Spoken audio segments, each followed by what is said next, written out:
Happy Friday, everybody. Thank you for joining us here at There's No Crying in Crochet. We are the podcast where we take your everyday crochet frustrations and we try to provide you with some solutions. I am Biz from Busy Crochet. Thanks for joining us. And this is my cohort. I'm Debbie from Madam Stitch. It seems like we might be having some in and out issues with my connectivity, so I apologize if I disappear or if I'm hard to understand. Just give a shout in the comments and we will try to take care of that as quickly as possible. All right, so if you are watching us on Facebook, we would ask that you give StreamYard the permission to have your name show up in our chat. We love chatting with you personally. So if you can do that, as far as we know it, they don't use it for anything other than just your permission there.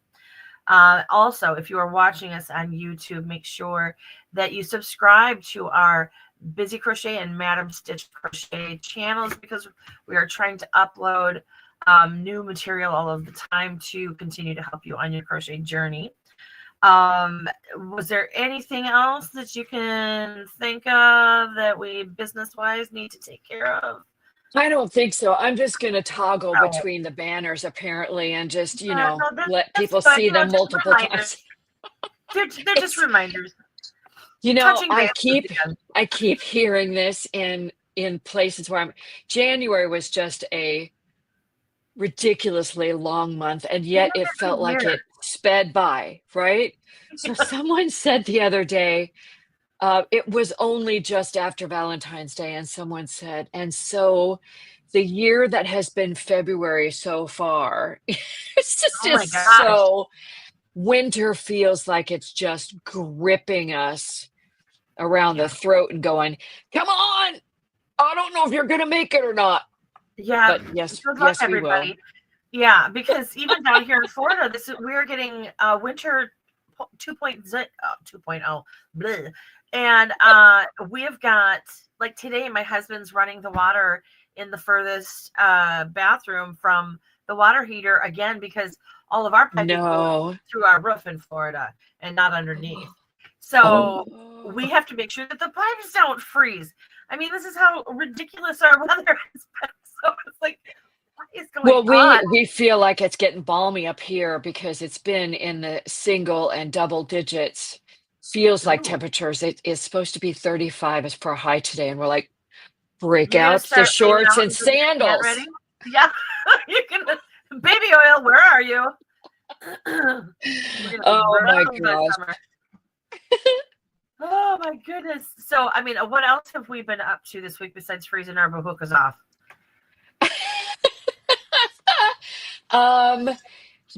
Yesterday we had a spritz of snow. I hate to keep talking about the weather, but this was actually a big deal.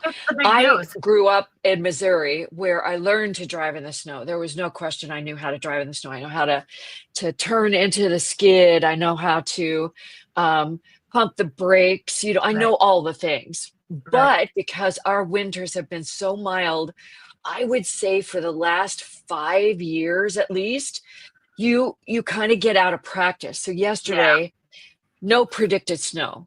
What does it do just as I'm about to leave to go get the boys from school? It snows. Now I just make a habit of not driving in an active snowstorm. I don't mind driving in the snow, but when it's actively coming down, it means that the townships, the cities, they're not able to keep up and people are caught unawares. Right. So I'm headed up to the town where they go to school, which is arguably a lot less safe in the snow for lots of different reasons. And I got to practice my extreme snow driving skills. There was one driver who made a left turn in front of me and the oncoming traffic. And we all stopped and just watched the car slide and make a 180 and stop and kind of look at all of us and go, yep, well, then turned and drove off. I got to use the pulsing brake. If you put your brake on too hard and you're sliding, it pulses. Got to feel that a couple times. I mean, I was just really glad to come home and park the car, and it was a Oh, no big deal storm. It's like it wasn't even an inch, but actively it was a pain in the rear. oh my gosh, that sounds So horrible. that's just kind of what we're dealing with right now. And nothing else is a big deal in our lives right now. We just are kind of watching the same old things. We're the usual routine, that sort of thing. So Yeah. nothing fun to tell except for snow. Yeah, we don't really have anything super exciting. Like we haven't done anything because we haven't had snow, since snowmageddon a couple of weeks ago, and which that's normal for us. So, I don't have anything real weather related exciting. However, you talking about your driving experience, I have a PTSD from of snow because when we moved down here that year, Tony moved here in January. Sorry, I'm getting this itch in my throat. And so he came home for a powerlifting meet that Stephanie was participating in. And I had to get him back to the airport from Philly to Minneapolis, which is normally a 3.5-hour trip. It took us 7 hours of the most unbelievable snowstorm I've ever driven in my entire life. Like there were times you couldn't see the road. I gripped the steering wheel with white knuckles for 7 hours. Mm-hmm. And then it was just absolutely traumatic. And then we got stuck in Minneapolis for 3 days afterwards because we were completely snowed in. It was just, and my car wouldn't start. Oh Lord, there was just so many things going on. So, if I never drive in snow again, it'll be too soon.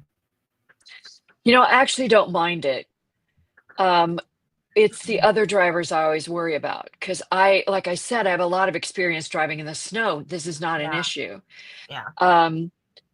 Ice is another deal altogether, but snow is not that. It's not that bad as long as other drivers are following the same rules, which they're not. So it's just but anyway, people still drive like it's not snowing or it's not icy. Right. And because we haven't had significant or any snow of any kind for, at least 5 years, you forget how slowly you need to drive to have enough time to come to a stop. Yeah. So it was an adjustment, but we made it. My grandkids made it home okay, and I'm here to speak of it. Good. So it's a positive out of a negative. Yeah. Well, that is good. So we have a fun subject to talk about today because this is our Crochet Skills class this week. And we like to bring a crochet skill to talk about, like ways of changing what you're doing or something that you can learn that will increase your crochet ability and problem solving. A lot of problem solving things in crochet can be very frustrating.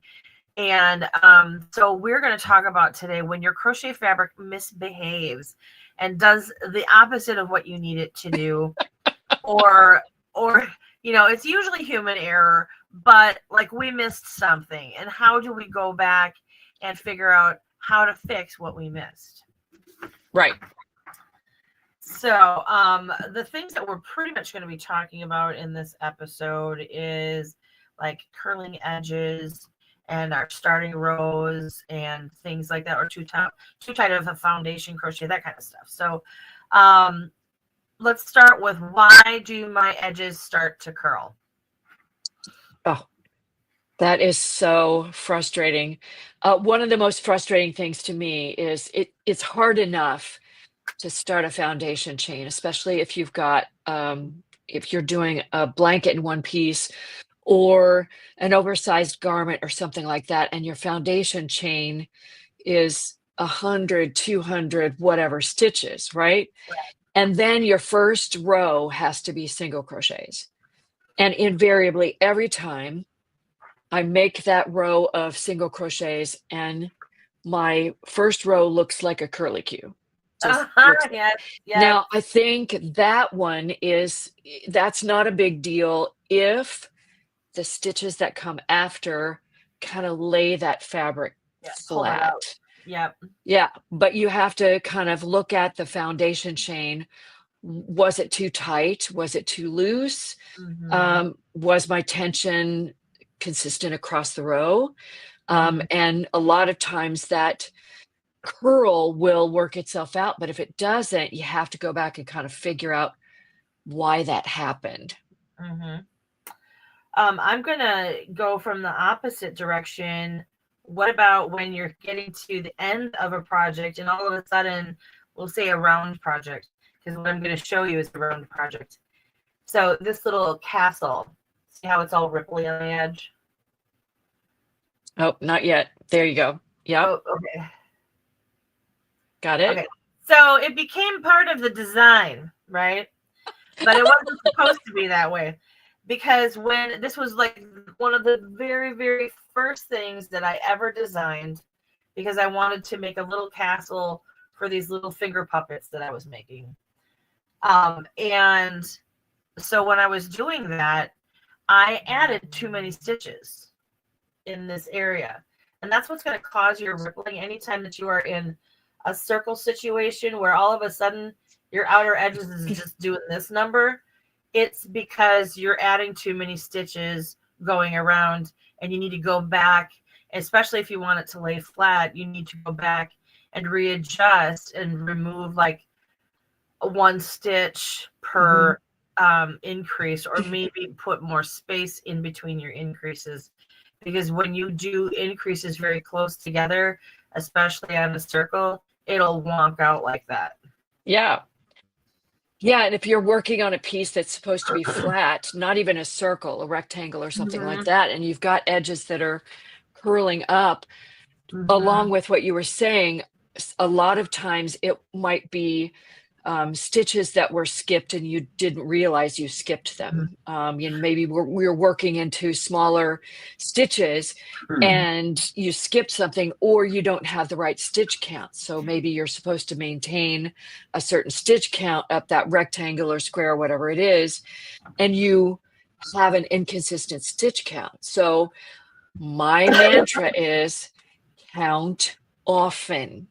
Yes. Check. Oh, definitely. Right. I'm going to actually bring up, I don't have a picture of it or an example of it even, but I know we've talked about it a couple of times when we were doing the memories, Cal, last year about this time. When I was working on the blanket itself, I had a whole section that just went like this.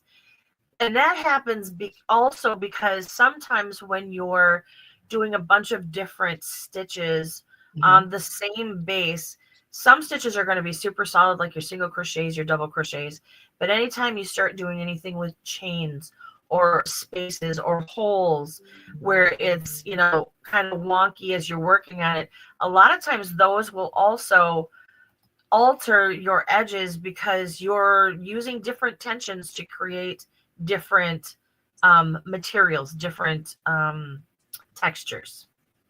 Right. So that brings up the point, knowing how stitches behave. For instance, if you, like you said, if you're just doing flat basic stitches, there shouldn't be any difference at all. It should be easy to get a straight edge or a non-curled edge. But if you're doing things like, I find this especially when I'm doing front post stitches, that if I'm not careful about how far up I pull that first loop, I tend to get things that pull inward on itself or pull down on itself. And it really changes my ability to get an even row across. So those, I think, any textured stitches that add to tend to have that effect on your fabric. Yeah, they do. Your stitches are always going to be the biggest player in your like the stability of your edges. Because, however, let's not move on from this. Incorrect hook sizes are also going to play into that. If you have something that's too small for your yarn weight, you're going to have overly tight stitches. If you have something that's way too big for your yarn weight, you're going to have big loops and big holes and things like that. A lot of times people will recommend because you were talking about foundation chain, not chains, but your foundation row. Some people will recommend you to go up a hook size in your foundation row just because a lot of people tend to be very comfortable in doing their chain, so they do their chain very tight. And then when they go back in there, they put their like single crochets or whatever, they work into that. And those are also semi-tight. But then they start working the pattern, and the pattern goes out like this and grows. And you got this tight little spot at the bottom, and it grows out that way. Yeah. Yeah. And one little tidbit that you might not know, a chain is actually a little bit shorter than the top loop of a stitch. So for instance, if you're doing something like the linen stitch, the moss stitch, they're the same thing, where you single crochet, chain one, single crochet, instead of just single crocheting across the row, that fabric is going to pull inward because those chain spaces are actually smaller than the width of a single crochet, which so that top loop, the chain is smaller than the top loop. So that then means that your foundation chain, you have to work a little bit harder if you're using the same hook size to get those chains to loosen up. So a larger hook size is a great way to overcome that. Chains are just in general smaller, not as wide as a regular stitch. Right. And it's definitely not necessarily recommended that you stay with that larger hook throughout the project. Switch back over to whatever the hook is called for, or whatever you're working on, because it's just to gain that extra space in the bottom. Let's talk about skipping stitches. What is that going to do to your edges? Well, they're just going to go like this. I'm actually redoing a pattern, updating a pattern for a tablet envelope. And I made a flap that uses decreases to come to a point. So it starts the width of the pocket of the envelope and then comes to a point. And I skip a stitch on each edge to decrease instead of doing it, the two stitches together. So that's proof that if you skip a stitch, it's going to curl your edge, or it's going to decrease your edge, or whatever. Yes. So you just have to make, right? So I have done that several times completely unintentionally.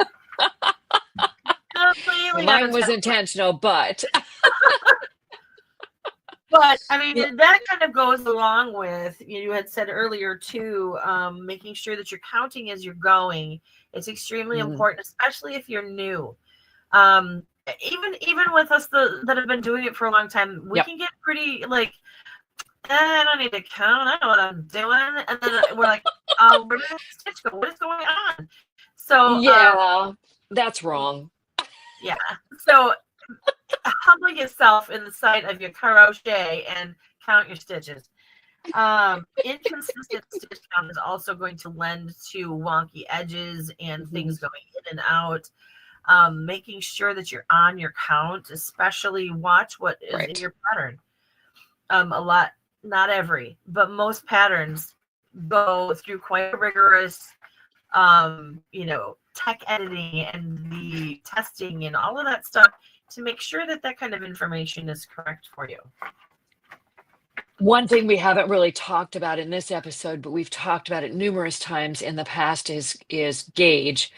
But I want to add, of course, shifting gauge, especially if you're making a larger project. Did you know that the longer you sit and crochet, the tighter your stitches can get? Yes. Right? So, yes. And your mood or your level of fatigue can also affect your gauge. Yeah. So those things can cause the gauge to shift in a bigger project. So along with counting those stitches all the time, you're checking your gauge as well, because that's important. It's definitely going to play into that. Yeah, absolutely. Charlotte has a good point in here too, that stitch markers and keeping counting is life. It is for sure. Yes. you know, it's one of those mundane parts of the project that you really have to stay on top of in order to get the outcome that you're looking for. Yeah, like I said, I'm updating that tablet envelope pattern, and it starts as a rectangle, which is then folded in half to become the envelope part. But it's all done in seed stitch, which is double crochet, then single crochet, double crochet, single crochet, all the way across the row. Then when you come back, you do exactly the same thing, except you're working double crochets into single crochets and the opposite. The fabric that it creates is nubby with zero definition for the rows. So as I was reworking it, I wanted to be able to count the rows as I was going. So every time I went out and came back, I put a stitch marker, then did the same thing, and then just multiplied by 2 the number of stitch markers I had along the side. But there are a number of stitch patterns, fabric patterns that I've used before where there's no way you can tell how many rows you have. So those stitch markers are wildly helpful. Yeah, life-saving, like Charlotte had said. We are going to talk about circles for a minute. You had mentioned that when we were talking about this episode and getting ready for it, how circles have a tendency to have that kind of hexagonal look to them because of the increases. And I happened to find one on my shelf that I had done. There you go. So a lot of your circles end up looking like this, where it's more of a hexagon than a real circle. And that's because of the nature of the increases that you're doing. And if you've been doing this for any time at all, you know that. There is a way for you to do circles where they just look like circles and they don't look like hexagons or even mini hexagons. A lot of times that has to do with changing up where you do your increases.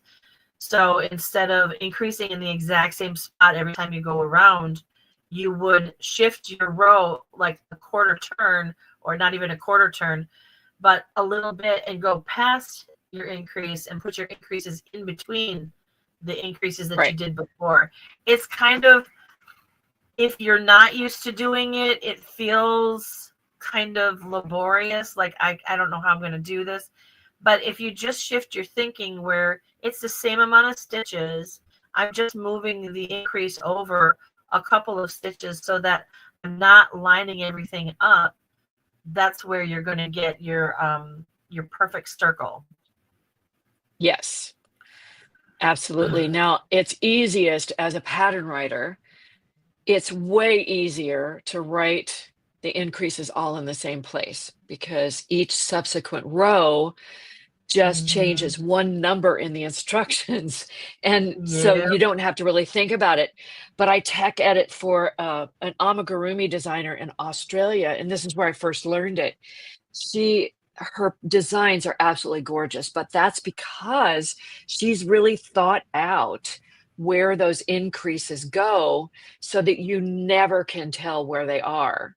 Yeah, I've noticed that's becoming more common now. The only time anymore that I have stuff like this visible is on the bottom of something. I do a lot of toy bags and things like that, so I start with a lot of circles, and I end up creating bottoms of things. And if it's on the bottom, I don't care if people see it. But if it's going to be something where everybody's going to be able to see it, where it's all out in the open, like my little blueberry here, or the top of a hat, right? I want it to be perfect so that it doesn't look like, I don't know, somebody put a pinwheel on the top of your head. Right. Right. It feels less homemadey, I know that sounds silly, but no, it has a more professional finished look when you do that. Charlotte says, I was about to say the same. Amigurumi's taught me a lot about circles. They are all round now. She does not have That's good. Oh All my right. gosh. Yeah. Another way to keep your curling, especially in your circles, from happening is being mindful and consistent about your tension. It's once again, it's Mhm. really the same things that you're going to be looking at for your straight crochet as the circle crochet. Yes.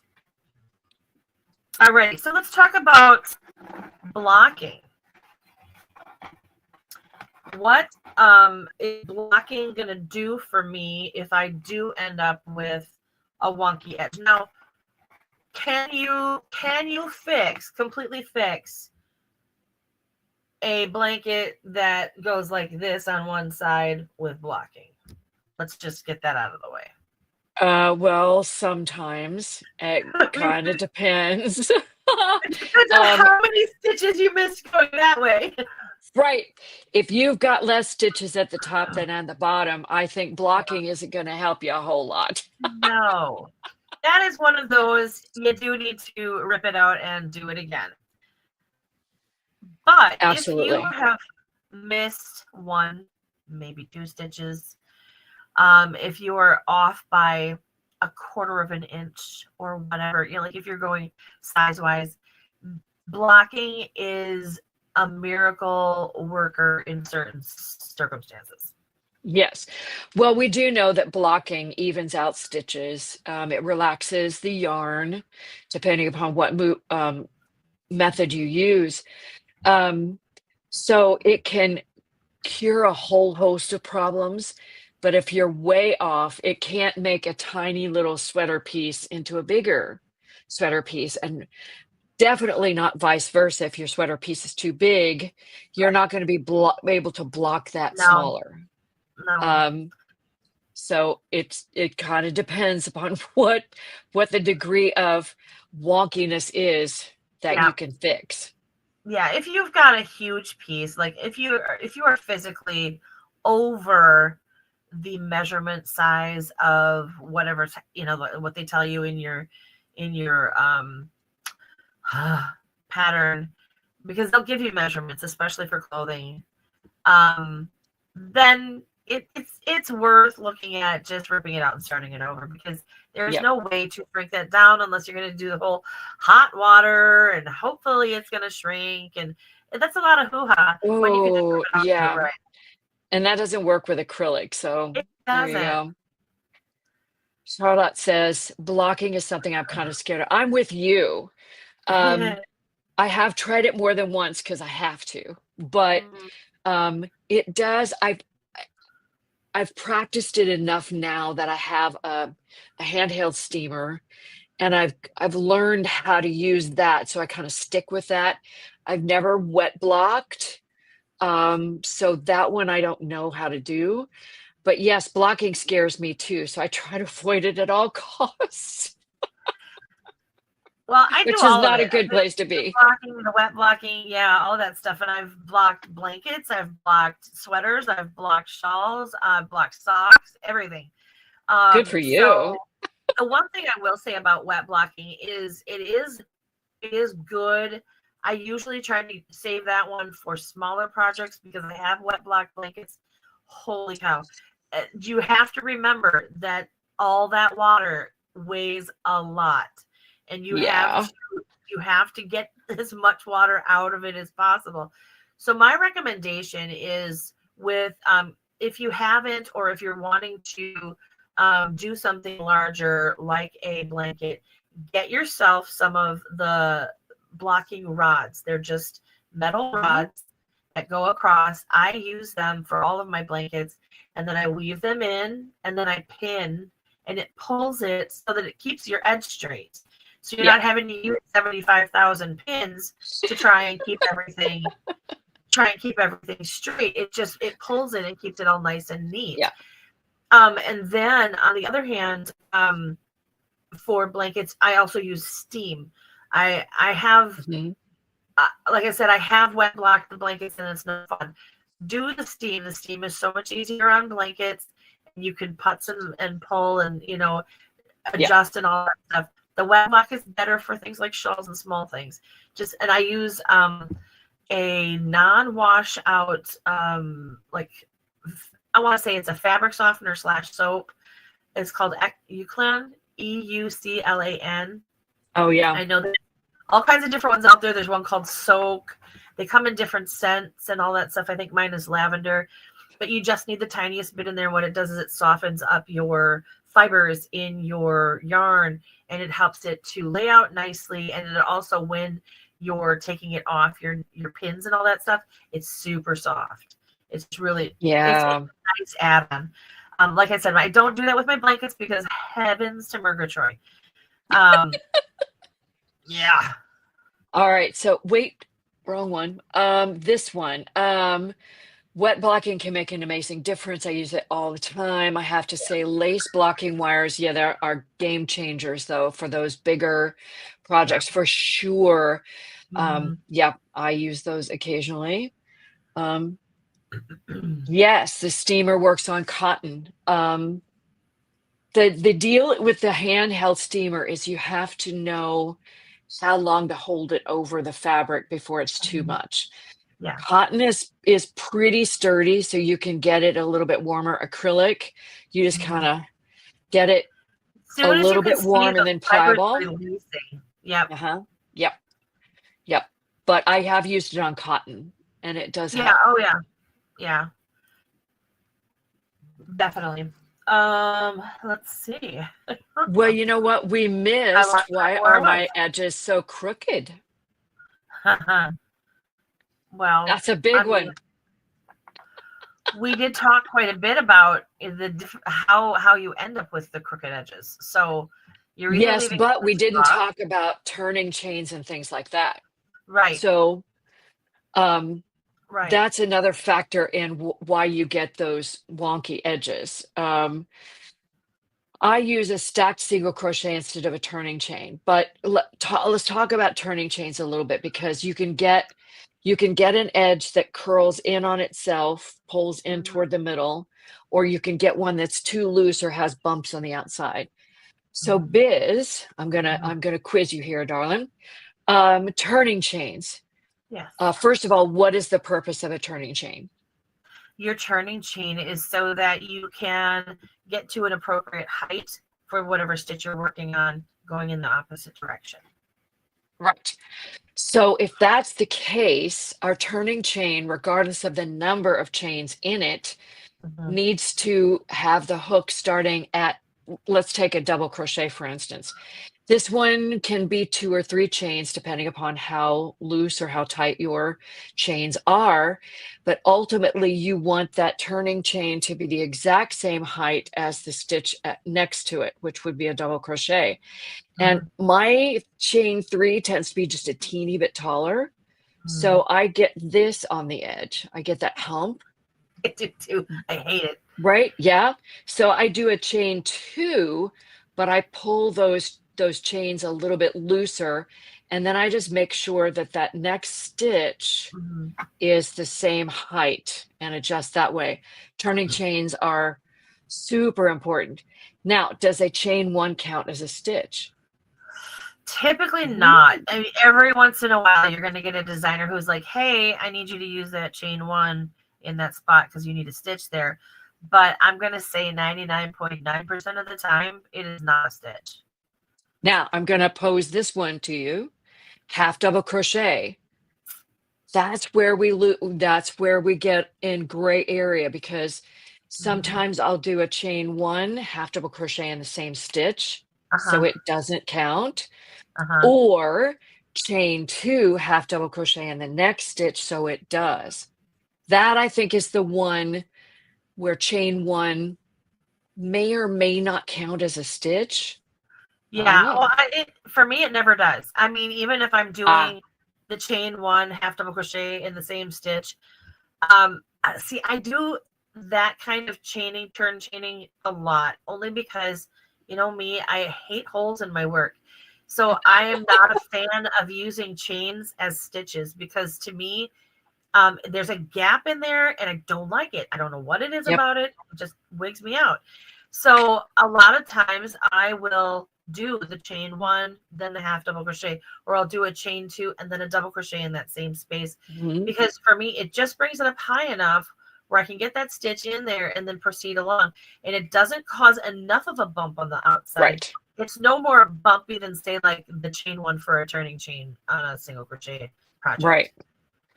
Yeah. Yeah.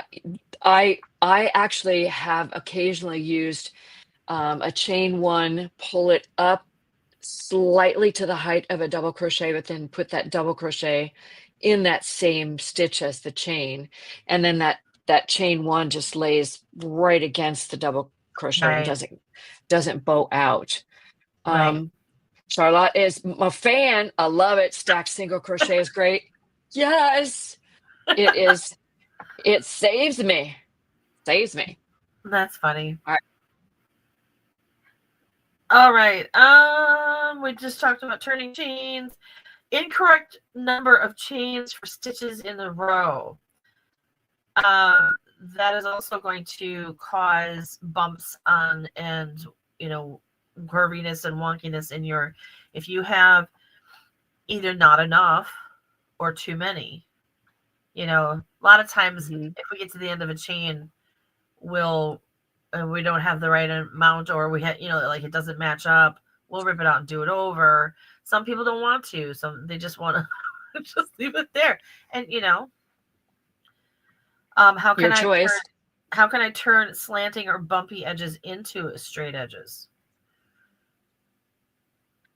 This is one that I use in granny squares all the time, where they're not bumpy edges, but it keeps my granny square from slanting. And I have a bigger project, something that's over 4 or 5 rounds. Or even I can actually, because I've done granny squares about 1,000 jillion times. I'm not exaggerating, by the way. I can usually keep my granny square from slanting all the way out to 10 to 12 inches. But beyond that, if you're doing it's just practice. But if you're doing, I used to do baby blankets as granny squares before I got really good at it. And my granny square would kind of do this. Yeah, yep. It's just the nature of the stitches. It's almost the stitches like this pinwheel effect, and you're just kind of. Yeah. So just like you offset the increases in a flat circle every few rounds, in a granny square, you turn instead of continuing in the round every few rounds, and it counteracts that wonkiness. Yeah, it'll keep it from turning into a pinwheel. Yeah. Okay, so we kind of briefly talked about this too. Why is my foundation chain tighter than the rest of my work? We kind of mentioned that earlier. What are ways that we can get around that super tight foundation chain?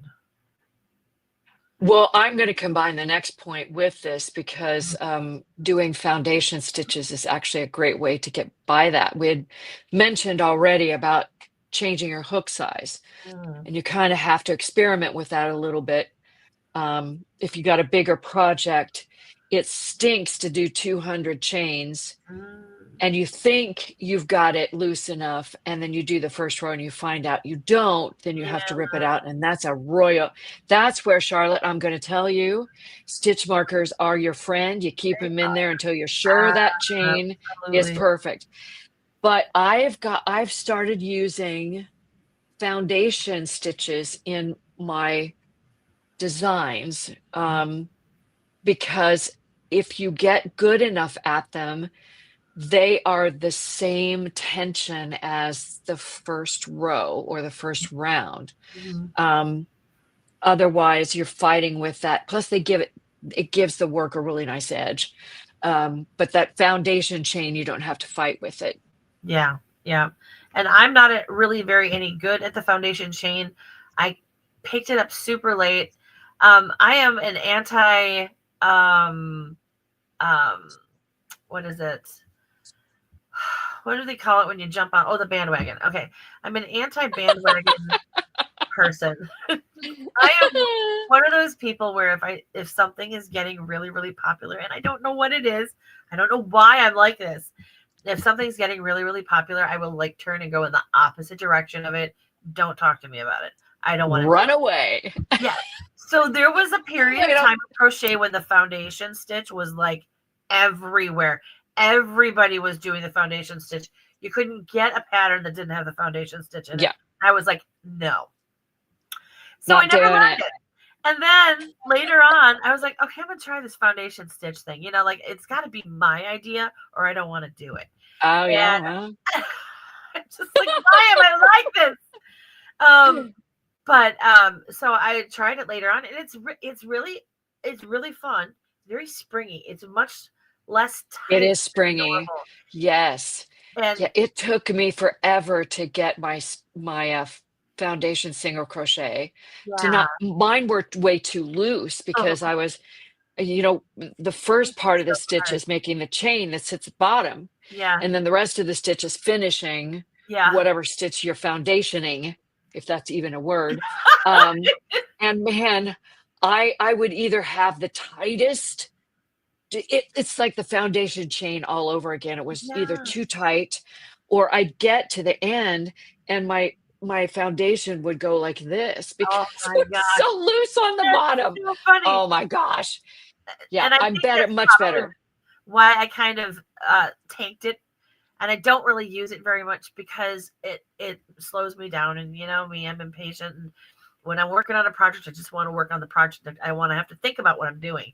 So I have to share these too. All right. Yes. So Charlotte loves the foundation stitches for big projects. I agree. And if you get good at them, there's no substitute. But this was great. Big fan of foundation chains here too. It felt a bit faffy at first. I love that word and took a while to get used to, but it's worth sticking with it to get it right. You are correct. Oh my gosh. It is faffy. Well, yes, and crochet is art, as all art practice is the key. Yep, yes. You are right. You are correct. Practice doesn't make perfect, it just makes better. Really good. Exactly right. Fabulous. My husband, he used to be a football coach, he's like, I hate that term, practice makes perfect. He said, perfect practice makes perfect. Okay. Okay. Oh my gosh. All right. I agree. So let's talk about works in progress. When we're dealing with fixing things that we've already started, and maybe we came back to it and some stitches have fallen out of it. How do I find where I left off? How do I find what I'm supposed to be doing? Well, first of all, mark that pattern like your life depends on it. You know, whether you're doing know exactly what you're doing. But this is where stitch markers really help. They can do one of two things. They can mark where you stopped. Yeah. They can also hold stitches.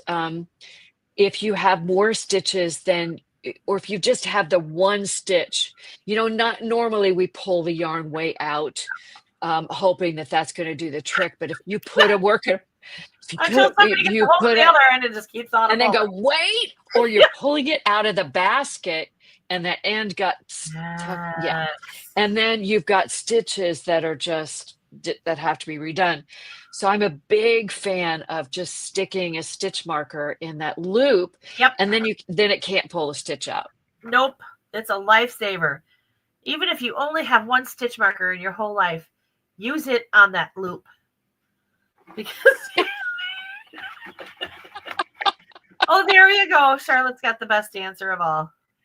Okay. I love that, but it's not happening here. Just saying, not happening. Some of us are just not as organized as all that. First of all, I get bored. Behind me. I get bored. I have to have at least 3 or 4 projects going at once, and they all have to be different. Yeah. Therefore, stitch markers need to become a big part of my crochet project. And you can get some great packs of stitch markers on Amazon where you get like 15 different colors, and there's probably 25 of each for like $7. They hardly cost anything. Yeah. So, alrighty, dighty. Storing our works in progress. That's kind of where your stitch markers come into play, but you also have some other stuff in here, using project clips or tie off live yarn ends to prevent unraveling, are Right. also solutions that you've provided for, storing our works in progress. Because, for those of us that can't finish or don't finish because we're a little too Don't ADHD, finish. though, then we can come back to it at another time. Loopy knots. Well, I will say that I get a little lax sometimes because I'm just too tired to care. And I have two big bags sitting down by my chair where I crochet, and I'll just plop a project in, and then I want to find another one, and I go riffling around in the bag. Yeah. I have a ton of project bags. You get them every time you go buy yarn at a festival, or somebody's always giving away a canvas project bag. Yes. Just put each work in progress in a separate bag with its yarn and pattern. Yeah. And the stitch markers become a little less important. Even if you only have plastic Walmart bags, they don't have to be fancy canvas bags. Or if you're not because I have them, but it's only because I've bought yarn at certain places, but not everybody has them. So use whatever bag you have. Get thrifty, and I mean, just keep all your yarn in one spot. Because as a matter of fact, I'm thinking about the fact that I still haven't made my granddaughter's baby blanket, but I have all of her yarn in a bag. I just have to find the bag now. But so I need to get started on that. But loopy knots is a really good idea here too. I was just going to ask, what are those custom stitch markers? Share, what do you do? So she said that she makes custom stitch markers for each project. I think that's a great idea. I would love to know about it too. I mean, do you just take safety pins and put special things on them, or is this part of your business, or what do you do? I would love to know. So do share.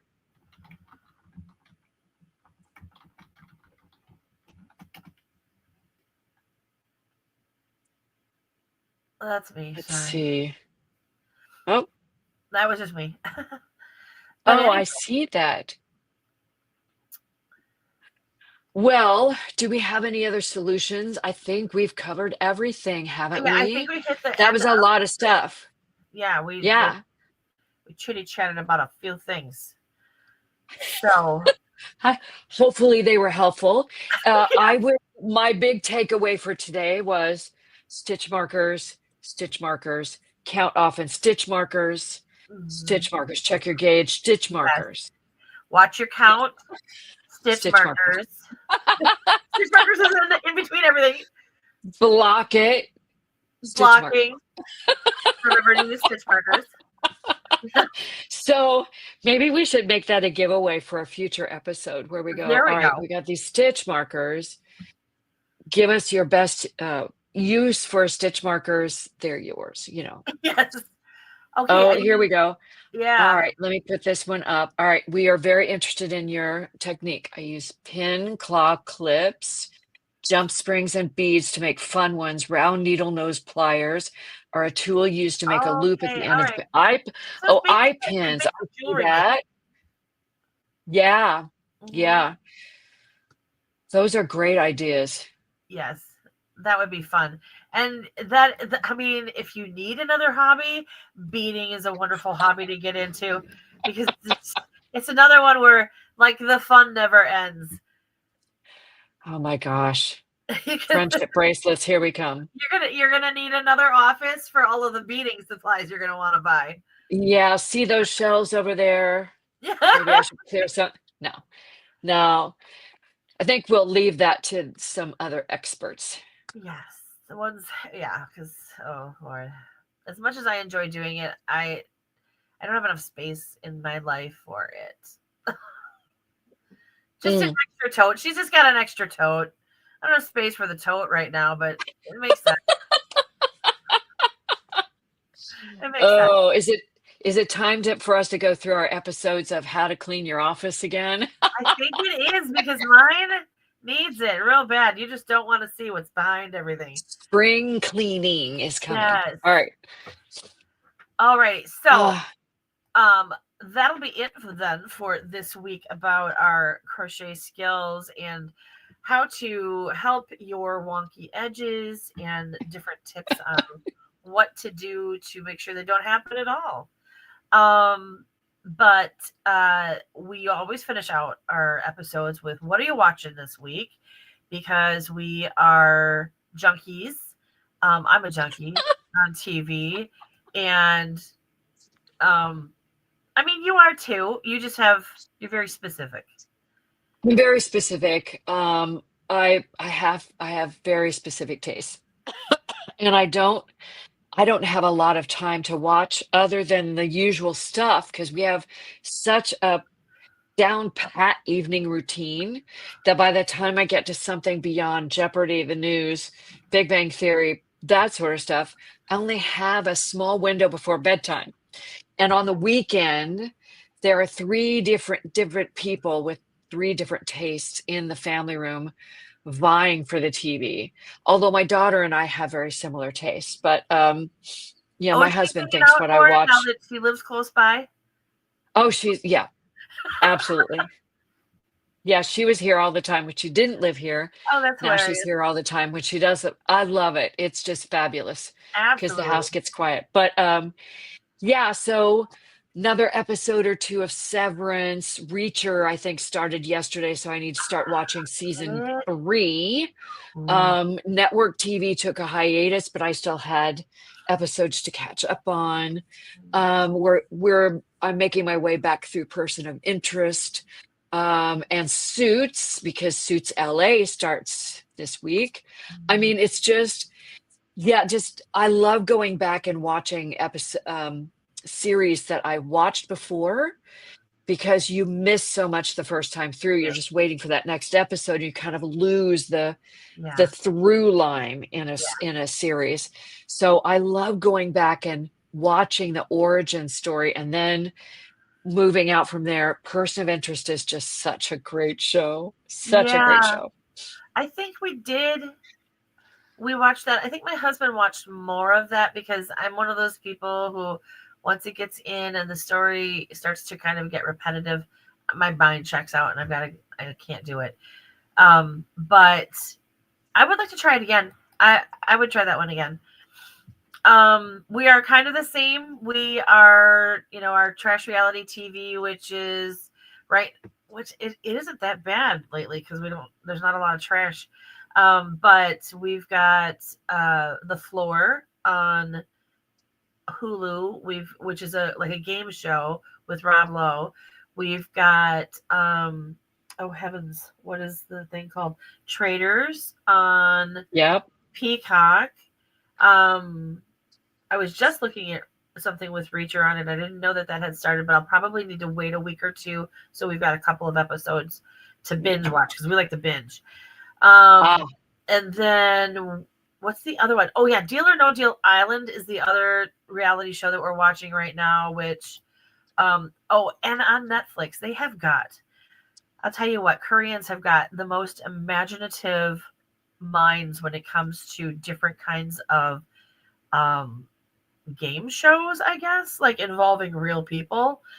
And so on Netflix, there's tons of them. So if you've never watched the Squid Games or the Squid Game, that one is a very interesting TV show. I've watched every season of that. I think there's only 2 of them. But they also have one called Physical 100, which is all physical, like how strong are you, all this stuff. But the things these people go through to win about $250,000 in American money is Wow. crazy stuff, but so fun to watch. Like I got really hooked into it. And so like that's kind of what we watch. But the one show that we're rewatching is we like CSI, not CSI, Law and Order Criminal Intent. that's our Law and Order. Like, we like the other ones, but we really like the Criminal Intent one because we're big Vincent D'Onofrio fans. And you were saying about watching the kind of build or the development of the character over a period of time. It's really interesting because like when you were saying that, I would realize that that's kind of what's been this time for me with Criminal Intent, is watching his character grow and change and all the different things that he had to go through, because it's a very interesting storyline with him. So I missed this one is right up over here. This is oh no, that's the wrong one. Oh, here we go. You're gonna love this one. Yeah, you're not a psychopath, because that's what I watch all day. Usually, either it's true crime. I knew you'd appreciate that. Yep, I'm either watching murder shows, and my husband calls them my DIY shows. I'm learning how to kill them, but I tell him often I physically can't do it. Like, I have arthritis in so many places in my body, I wouldn't be able to physically pick him up. It would be too much work to kill him. So, but he jokingly calls them my DIY shows. But other than that, somebody said they love X-Files. I am a sci-fi nerd. I like me a good space. I just this last week watched the new Alien. Cannot remember what it's called, but it's like Regenerator. I don't know, but it's the very newest Alien one, and I kind of liked it. It was an interesting reboot to the story. Cool. So, yeah, there's so many things to watch. This is the trouble with having so many streaming services, but it is. Anyway. And part of my problem is that I always have something on when I'm crocheting or knitting in the afternoon. So I've watched so many things, I am running out of stuff to watch. Oh my goodness, I don't have that trouble. Poor Deb, she's like, there's so much on my list. There's so much on my list. Oh, that's funny. Squid Games is the series. Yes, I love the Squid Game. Okay, so I don't know if they've got it in other places in the world, but they also have an American live Squid Games TV show on X-Files. Netflix. Sci-Fi Channel? Oh, Netflix. On Netflix. Yeah, they've got a Squid Games where it's actual like people. And that one's cool too. So if you've never watched the Squid Game, I don't want to take away the main premise of it because it's kind of shocking. But that main premise part of it is not in the real person version of it. They just use paint packs that explode to get them out. So okay. Wow. So yeah. Oh yeah. All right. So that was super fun.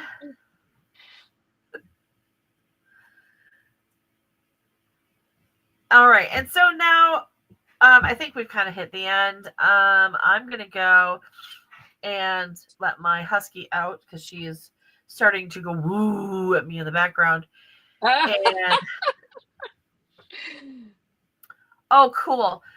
Charlotte says, I crocheted a Squid Game soldier, amigurumi, and cotton, and all the black of the head. Oh, yeah, I bet it was. Yeah. We've got a whole episode about working with black yarn, so check it out. That looks cool. That little soldier. Yeah, they dress in all black with this little like face. Well, wait, some of them do. Some wear pink. Oh yeah. Well, anyway, not to digress, but I guess we're gonna say adieu now. I probably just murdered that. And forget we have a French person in here. I apologize. Yeah, watch out for that. Right. We'll just say bye. And bye. You guys have an amazing weekend. Thanks so much for hanging out with us and chitting and chatting and all of the things, and for bringing your wisdom into the chat with us. We appreciate it so much. All right. And we will see you guys next week. I don't remember what our program is about, but we will see you. We'll figure it out. We will. Yes. Okay. Have a great day. Bye.